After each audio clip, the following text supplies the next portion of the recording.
बिस्मिल्लाहिर्रहमानिर्रहीम। अस्सलाम वालेकुम नाज़रीन, हम आपको अपने यूट्यूब चैनल पे खुश आमदीद कहते हैं।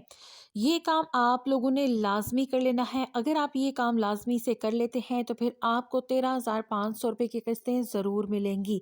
अब 13,500 रुपये की किस्तें लेने के लिए वो कौन सा काम है जो आप लोगों को लाजमी से करना है, वो भी आपको बताएंगे।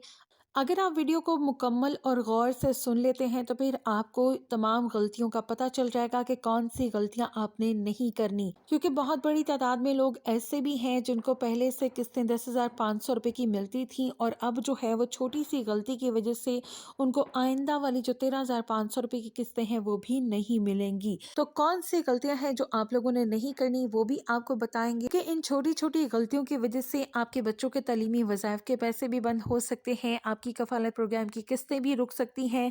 तो भाई आप लोगों ने इस चीज़ का ख्याल रखना है। बेसिकली आप लोगों को बस इल्म नहीं होता कि कौन सी गलती और कौन सा काम आपने नहीं करना, किस बात के ऊपर, किस बेस के ऊपर आपको इस प्रोग्राम से निकाला जा सकता है। ये तमाम चीज़ें आपको पहले से पता नहीं होती और जिसकी वजह से ना तो आप हुकूमत की जानिब से प्रॉपरली इमदाद ले पाते हैं, हालांकि आप लोग मुस्तहिक भी होते हैं फिर भी आपको इमदाद नहीं मिलती। तो भाई इस मालूमाती वीडियो का मकसद सिर्फ इतना ही होता है कि आप लोगों को तमाम तर मालूमात बर वक्त पहुँच सके, आप जो है ये इमदाद हासिल कर सकें और हुकूमत की जानिब से जारी किए जाने वाले तमाम इमदादी प्रोग्राम से मुस्तफ़ीद हो सकें। तो सबसे पहले तो आप लोगों ने ये काम करना है कि अगर आप शादीशुदा हैं और आपका इंदराज अभी तक शादीशुदा वाला नहीं हुआ नादरा में, तो वो आपने सबसे पहले करवाना है। ज़ाहिर सी बात है ये नए शादीशुदा जोड़ों की बात हो रही है, क्योंकि जिनका शादी को एक लंबा अरसा गुजर चुका होता है वो तो अपना इंदराज करवा ही लेते हैं। लेकिन सबसे पहले आप लोगों ने अगर अभी तक अपना इंदराज नहीं करवाया, अपना स्टेटस आईडी कार्ड के ऊपर अपना शादी वाला चेंज नहीं किया, तो आप लोगों ने सबसे पहले वो चेंज करवाना है। दूसरा, आपका आईडी कार्ड जो है एक्सपायर्ड नहीं होना चाहिए, क्योंकि उस पर भी आपको पैसे नहीं मिलते। आपका आईडी कार्ड अगर एक्सपायर हो गया है तो जल्द अज जल्द आपने उसको रीन्यू करवा लेना है। तीसरा ये कि अगर आपके बच्चे हैं तो आपने उनका इंदराज भी लाजमी से करवाना है और साथ ही आपके बच्चों का बे फॉर्म भी आपके पास लाजमी से होना चाहिए। और ये जो चीज़ें मैंने आपको बताई हैं ये खसूसन जो नए रजिस्ट्रेशन करवाने वाले लोग हैं उनके लिए है। दूसरा, जिन लोगों ने डायनामिक सर्वे करवाना है उनके लिए है। यानी कि आईडी कार्ड वाली जितनी डिटेल्स मैंने आपको बताई हैं, उसके अलावा बच्चों के इंदराज की, बे फॉर्म की जो डिटेल्स मैंने आपको बताई हैं वो डायनामिक सर्वे वालों के लिए है और नई रजिस्ट्रेशन वालों के लिए है। बात यहाँ पे ख़त्म नहीं हो जाती, आगे चलते हैं और बात कर लेते हैं। जी, अगर आपके पास बिजली का या गैस का बिल आपके नाम पे रजिस्टर्ड है तो उसके बिल्स भी आपके पास होने चाहिए। ज़रूरी नहीं है बिजली का और गैस का दोनों हो, दोनों में से किसी एक का भी आपके पास होना ज़रूरी है। ठीक है, अगर आपके नाम पे गैस या बिजली का बिल नहीं आता तो फिर उसकी ज़रूरत नहीं है। दूसरा, ये आपके पास एक मोबाइल नंबर ऐसा होना चाहिए जो आपके नाम पे रजिस्टर्ड हो और एक्टिव भी हो, जिस पे आपको 81 से जारी करदा जो मैसेजेस के नोटिफिकेशन होते हैं वो आपको मिल सके।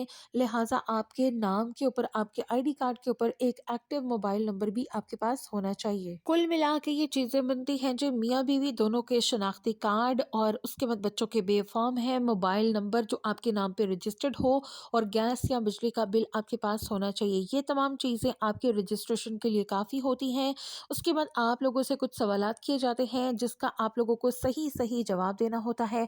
अगर आप सही जवाब नहीं देते, गलत बयानी करते हैं तो फिर आपकी अहलियत में मसला आ सकता है। और सवालात कौन से होते हैं उसके लिए आप लोगों ने परेशान नहीं होना। आपके हवाले से ही सवाल किए जाते हैं कि आपके पास कोई गाड़ी है, कोई बंगला है, कोई घर है, कोई प्लॉट है, या फिर आपके नाम पे कोई भी ऐसी चीज़, बड़ी बैंक अकाउंट वगैरह जो भी इंफॉर्मेशन आपकी होगी आप लोगों ने उनको प्रोवाइड कर देनी है। वैसे तो उन लोगों के पास आपका डेटा पहले से मौजूद होता है। आपका डेटा जो है आपके आईडी कार्ड के ज़रिए से नादरा से कलेक्ट कर लिया जाता है। आपके नाम पे जो भी चीज़ होती है उनको पहले से पता होता है, लेकिन जस्ट वो आपसे आपकी दयानतदारी एक तो चेक कर रहे होते हैं, दूसरा आपसे वेरिफिकेशन के लिए ये क्रॉस चेक किया जाता है। जब आपकी यहाँ पे रजिस्ट्रेशन हो जाती है तो फिर आपको जो है जांच पड़ताल में डाल दिया जाता है। और अगर आपका पीएमटी स्कोर 32 से कम रहता है, अब पीएमटी स्कोर क्या होता है बहुत सारे लोगों को ये नहीं पता, तो भाई अगर आपका गुर्बत का स्कोर 32 से कम रहता है तो फिर आपको इस प्रोग्राम के लिए, कफ़ाला प्रोग्राम के लिए अहल कर दिया जाता है। 8171 से आपके रजिस्टर्ड मोबाइल नंबर पे आपको मैसेज भी आ जाता है और 8171 पोर्टल पर आपकी अहलियत भी शो कर दी जाती है। आपके अहल होने के बाद आपको पहली किस्त जारी कर दी जाती है। ये तमाम प्रोसेस होता है जिसमें आप लोगों को यहाँ से अपनी रजिस्ट्रेशन के लिए गुजरना पड़ता है। लेकिन याद रखिएगा, कोई भी अगर आपको मसला आता है, आपके अकाउंट से रिलेटेड कोई भी आपको प्रॉब्लम है, तो आप लोगों ने बेनज़ीर के दफ्तर जाना है। किसी को पैसे दे के अपने मसले को हल आपने नहीं करवाना, क्योंकि आने वाले टाइम में फिर आप लोगों के लिए इस हवाले से पेचीदगियां पैदा हो सकती हैं। इसके अलावा पहले से जो लोग यहाँ पे अहल हैं, अपनी किस्तें लेते आ रहे हैं और अभी तक उन लोगों ने डायनामिक सर्वे नहीं करवाया, तो अगर वो अपनी अहलियत को बरकरार रखना चाहते हैं तो जल्द से जल्द अपना डायनामिक सर्वे भी लाजमी से करवा लें।